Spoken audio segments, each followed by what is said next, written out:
सत्यात् परं ज्ञानं नास्ति तत्त्वं गुरुः परं यस्मात् परतरं नास्ति तस्मै सद्गुरुवे नमः।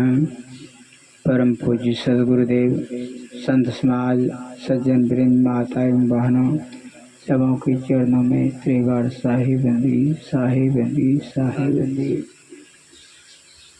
हम लोग सर कबीर साहब के एक साखी पर ध्यान दें। साखी है, हंसा तो सुवर्ण वर्ण, क्या वर्णो मैं तो ही, तरिवर पाए पहे लिहों, तवे सराहों तो ही। सर कबीर साहब इस साखी में बहुत आध्यात्मिक गुरु रहस्य बताते हैं। हम मानवों के लिए हंसा तो सुवर्ण वर्ण, हम मानवों के लिए एक उदाहरण दिए हैं।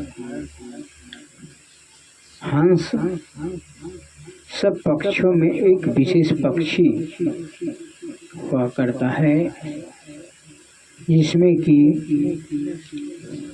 हंस का उदाहरण दिया गया है। हंस अपने स्वभाव गुण धर्म से सर्वोत्तम पक्षी है। वो पक्षी हिमालय कंदरा के किनारे में रहता है, मोती चुगता है और मानसरोवर में रहता है। नीर क्षीर का निवेरा करता है। उसके चोंच में एक खासियत है, जैसे चोंच दूध में डुबाता है, वैसे पानी अलग और दूध अलग।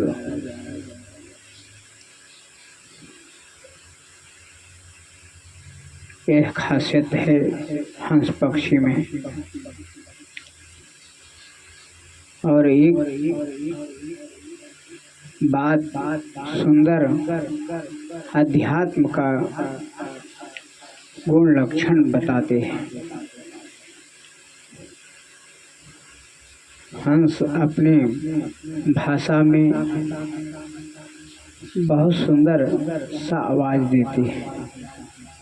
क्या आवाज देते हैं कि हम पक्षियों को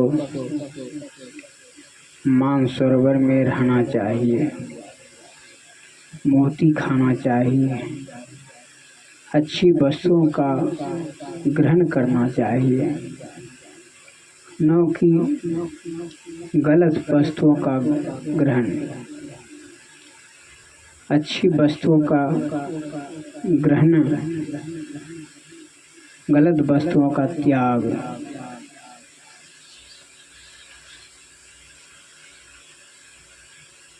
उसी प्रकार हम मनुष्यों को भी श्रेष्ठ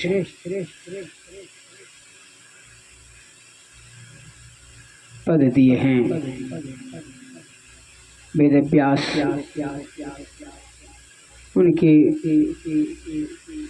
श्रेष्ठता को बताते हैं। श्लोक में न ही मानुषात् श्रेष्ठतरं किंचित्, सब जीव जंतुओं में मानव श्रेष्ठ है। सब जीवों का राजा, सब जीव त्रैखानी की जितने हैं सब उनकी प्रजा मानवों का धर्म होता है सब जीवों का रक्षा करना। जैसे राजा सब प्रजा का धर्म होता है उसका सुरक्षा, उसका उपकार,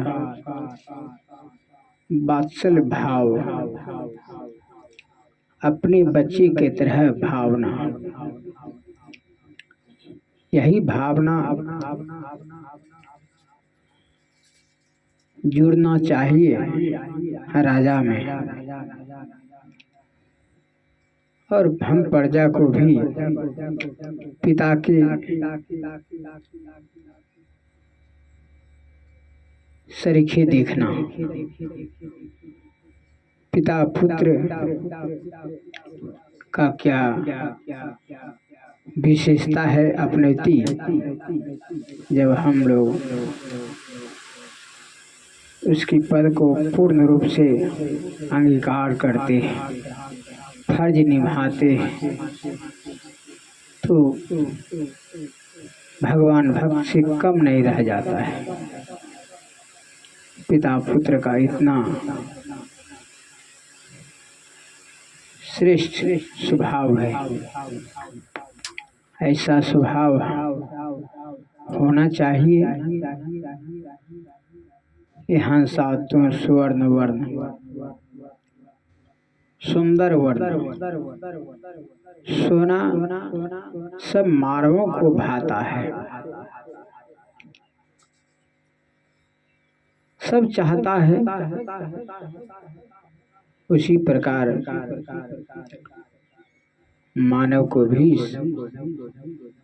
सब चाहे वो किस स्वभाव में, किस गुण धर्म में, किस साल में चले, जब तक गुरु का सानिध्य सही नहीं मिलेगा,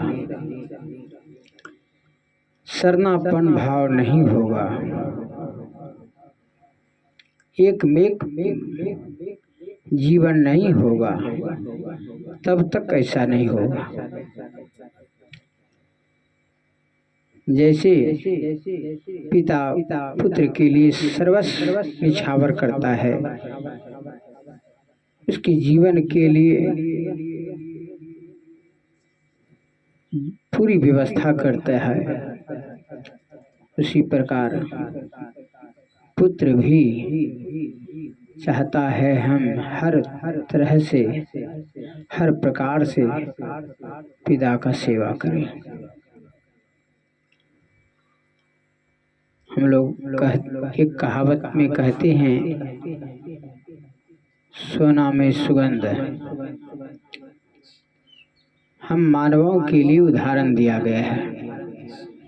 सुगंध होता है फूल में, सोना में सुगंध नहीं होता है। लेकिन सोना जैसा उनका स्वभाव गुण धर्म हो जाता है, तो वह पूर्ण रूप से भक्त भगवान का फर्ज पूरा होता है। इसलिए कहते हैं, हंसा तो सुवर्ण वर्ण, क्या वर्णों में तो क्या वर्णन आपका किया जाए।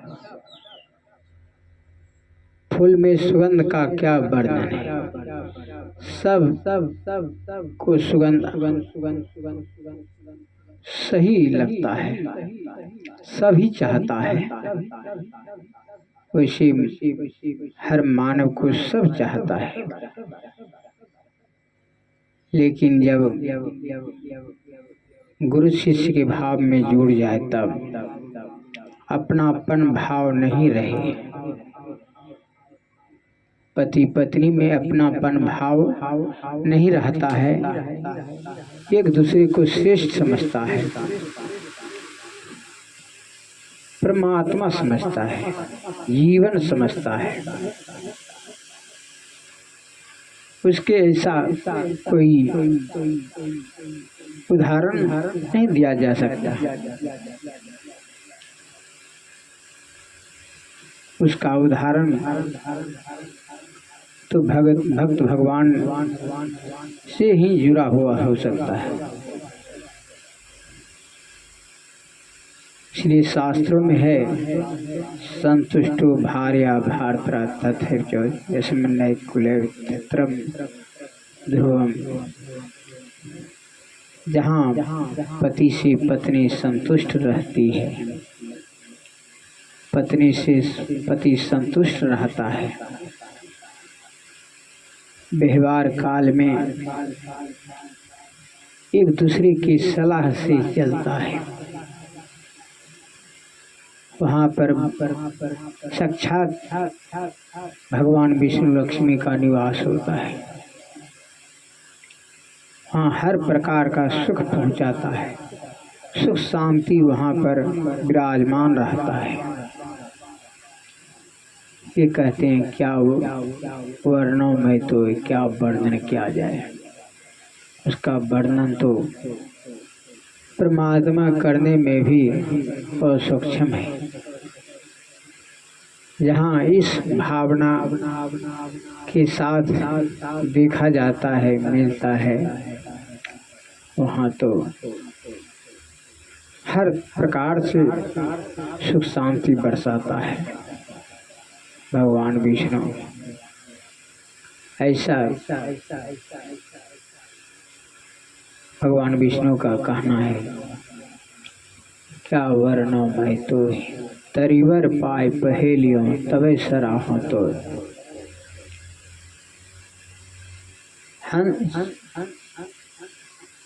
मानव के उदाहरण स्वरूप बताया गया है।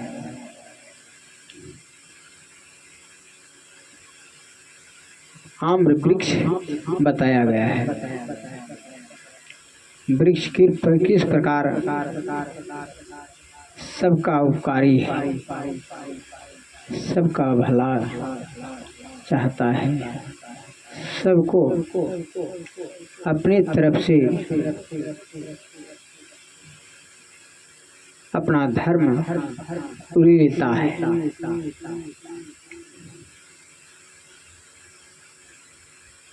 इस वृक्ष का बुझा बुझोल पहेली सब में नहीं समझ सकता है।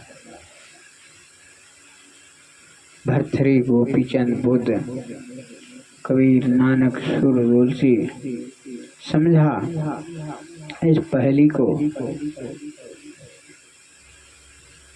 तो पूरा जीवन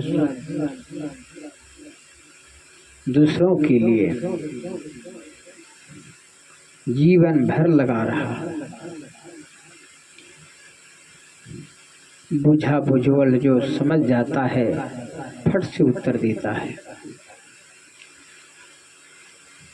यहाँ उत्तर देने का जरूरत नहीं है, समझने का जरूरत है, तो संसार जीवन जोड़ने का जरूरत है।